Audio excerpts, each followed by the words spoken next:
राज्यात काल नगर परिषद आणि नगरपंचायतीच्या निवडणुकीचा पहिला टप्पा पार पडला। पहिल्याच टप्प्यात विक्रमी मतदान पार पडलं। काही ठिकाणी 60 तर काही ठिकाणी 80% मतदान पार पडलं। काही नगरपंचायती आणि नगरपरिषदा पुढे ढकलण्यात आल्या। त्याचं कारण महाराष्ट्रातील अनेक स्थानिक स्वराज्य संस्थांमध्ये एकूण आरक्षणाची मर्यादा 50% जास्त झाली होती। या वाढीव आरक्षणाविरोधात सर्वोच्च न्यायालयात याचिका दाखल करण्यात आली होती। न्यायालयाने आरक्षण 50% जास्त नसावे असा स्पष्ट आदेश दिला होता। ग्रामीण भागाच्या विकासाची धुरा वाहणाऱ्या या संस्थांच्या निवडणुका म्हणजे मिनी विधानसभा निवडणुका असतात। आगामी 2025 मधील जिल्हा परिषद निवडणुका याच पार्श्वभूमीवर महत्त्वाच्या ठरणार आहेत आणि राज्य निवडणूक आयोगाने या निवडणुका 2 टप्प्यात घेण्याची तयारी सुद्धा सुरू केली। याच महिन्यात राज्य निवडणूक आयोगाकडून 29 महानगरपालिकेच्या निवडणुकीचा कार्यक्रम जाहीर होऊ शकतो। जाणून घेऊ की जिल्हा परिषद आणि नगरपालिकेच्या निवडणुका कधी जाहीर होणार, तेही अगदी थोडक्यात। नमस्कार, मी लीलाधर आणि तुम्ही पाहताय थोडक्यात। काही नगर परिषदा आणि नगरपंचायतीसाठी मतदान ठरलेल्या तारखेला पार पडलं असलं तरी त्याची मतमोजणी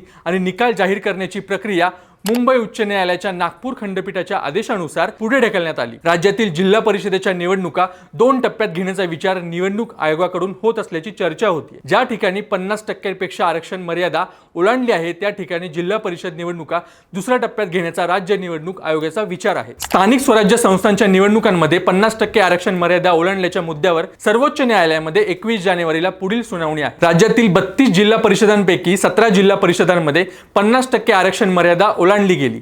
त्यामुळे 17 जिल्हा परिषदा सोडून इतर 15 जिल्हा परिषदांची निवडणूक पहिल्या टप्प्यात घेण्याची तयारी राज्य निवडणूक आयोगाने सुरू केली आहे। ज्या जिल्हा परिषद निवडणुकांमध्ये 50% आरक्षण मर्यादा ओलांडली गेली त्या 17 जिल्हा परिषदांच्या निवडणुका कोर्टाच्या निर्देशानुसार दुसऱ्या टप्प्यात घेण्याचा निर्णय राज्य निवडणूक आयोग घेऊ शकतं। जिल्हा परिषद निवडणुका संदर्भातली पूर्ण तयारी राज्य निवडणूक आयोगाने केली आहे। पुढील सुनावणी सर्वोच्च न्यायालयात 21 जानेवारी रोजी असल्याने निवडणुका फार पुढे ढकलल्या जाऊ शकत नाहीत। त्यामुळे ज्या निवडणुकांमध्ये आरक्षण मर्यादेचा अडसर नाही त्या ठिकाणी निवडणूक घेण्याचा मार्ग राज्य निवडणूक आयोगासाठी मोकळा झालाय। उच्च न्यायालयाने सर्व निवडणुका पार पाडल्यानंतरच एकत्रितपणे 21 डिसेंबरला निकाल जाहीर करावेत असा निर्देश आल्यामुळे सत्ताधारी आणि विरोधकांमध्ये नाराजीचा सूर आहे। गेल्या 25 ते 30 वर्षापासून मी स्थानिक स्वराज्य संस्थांच्या निवडणुका पाहत आहे, पण पहिल्यांदाच पाहतोय की घोषित केलेल्या निवडणुका पुढे ढकलल्या जात आहेत, त्याचे निकाल पुढे ढकलले जात आहेत। मला असं वाटतं की एकूणच ही पद्धती फार योग्य नाही, पण उच्च न्यायालय खंडपीठ स्वायत्त आहे, त्यांचा निकाल सर्वांना मान्य करावा लागेल। निवडणूक आयोग स्वायत्त आहे, जे उमेदवार आहेत ते मेहनत करतात, प्रचार करतात, त्यांचा भ्रमनिरास होतो। यंत्रणेच्या अपयशामुळे त्यांची काही चूक नसताना या गोष्टी होणे योग्य नाही असं खुद्द देवेंद्र फडणवीस यांनी म्हटलं। याबाबत मुख्यमंत्र्यांसह अनेक नेत्यांनी याबाबत नाराजी व्यक्त केली आहे। आता राजकीय वर्तुळातून अनेक प्रतिक्रिया येतात। याबाबत मनसे अध्यक्ष राज ठाकरे यांनी प्रतिक्रिया दिली। देशात मनमानी सुरू आहे अशा शब्दात राज ठाकरेंनी टीका केली आहे। त्यापुढे चंद्रशेखर बावनकुळे असं म्हटलेत की राज्य निवडणूक आयोगाने हा प्रचंड मोठा घोळ घातलाय। आम्ही नियमाने बोलल्यावरही राज्य निवडणूक आयोगाने ऐकले नाही, ते चुकीच्या पद्धतीने चालले आहे। ज्या पद्धतीने राज्य निवडणूक आयोगाने घोळ घातलाय त्याचप्रमाणे आता त्यांनी पुढे जावे। आगामी निवडणुका मोठ्या आहेत, हा घोळ राज्य निवडणूक आयोगाने संपवा, नाहीतर आम्ही प्रचार करायचा आणि निवडणूक आयोगाने एक पत्र काढून निवडणुका पुढे ढकलायच्या, हे अत्यंत चुकीचं आहे। त्यातच निवडणूक आयोगाविरुद्ध राष्ट्रीय महासंघ हायकोर्टात याचिका दाखल करण्याची शक्यता आहे। स्थानिक स्वराज्य संस्थांच्या निवडणुकीत ओबीसींना कमी आरक्षण दिले जात आहे असा राष्ट्रीय ओबीसी महासंघाचा आरोप आहे। त्यासाठीच ओबीसी महासंघ न्यायालयात जाऊन संदर्भात दाद मागणार असल्याची माहिती समोर आली। ओबीसी आरक्षण 27% वर जात असल्याने 0.50% दुर्लक्षित करत ओबीसींना कमी आरक्षण दिलं जातंय।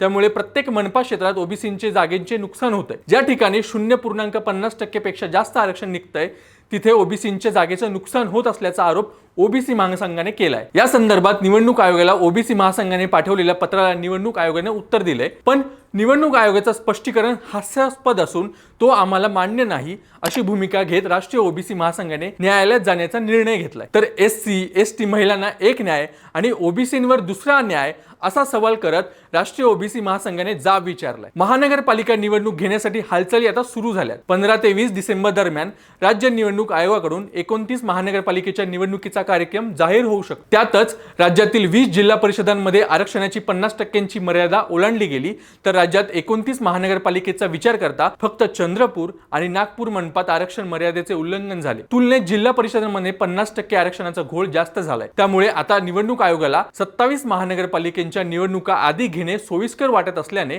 त्या दृष्टीने हालचाली सुरू झाल्या। 4 नोव्हेंबर रोजी राज्य निवडणूक आयोगाने 29 महानगरपालिकेच्या आयुक्तांची बैठक बोलावली आहे। त्यामुळे लवकरच महानगरपालिकेच्या निवडणुकीचा धुरळा उडू शकतो असं बोललं जात आहे। महाराष्ट्रातील बहुतांश मोठी शहरे उदाहरणार्थ मुंबई, पुणे, नागपूर, ठाणे, नाशिक, पिंपरी चिंचवड ही महानगरपालिका क्षेत्रांमध्ये येतात। या शहरांमध्ये केवळ मोठी लोकसंख्या नाही तर अनेक विधानसभा आणि लोकसभा मतदारसंघ देखील समाविष्ट आहेत। पण आत्ताच पार पडलेल्या नगरपालिका आणि नगर परिषदांच्या निवडणुकांमध्ये महायुतीतील तीनही पक्षात टोकाचा संघर्ष पाहायला मिळाला। यात सर्वात जास्त संघर्ष शिवसेना एकनाथ शिंदे आणि भाजपात पाहायला मिळाला। अगदी उपमुख्यमंत्री एकनाथ शिंदेंनी भाजप आणि देवेंद्र फडणवीसांवर टीका करताना अहंकारानं रावणाची लंका सुद्धा जळाली अशी जहरी टीका केली होती। तर त्याला उत्तर देताना आम्ही रावणाचे पाईक नाहीत, आम्ही रामाचे पाईक आहोत, भक्त आहोत असं उत्तर दिलं होतं। पण मुख्यमंत्री देवेंद्र फडणवीस यांनी आगामी महानगरपालिका निवडणुका आम्ही एकत्र महायुती म्हणून लढू असं सांगितलं। त्यामुळे एवढा टोकाचा संघर्ष होऊन सुद्धा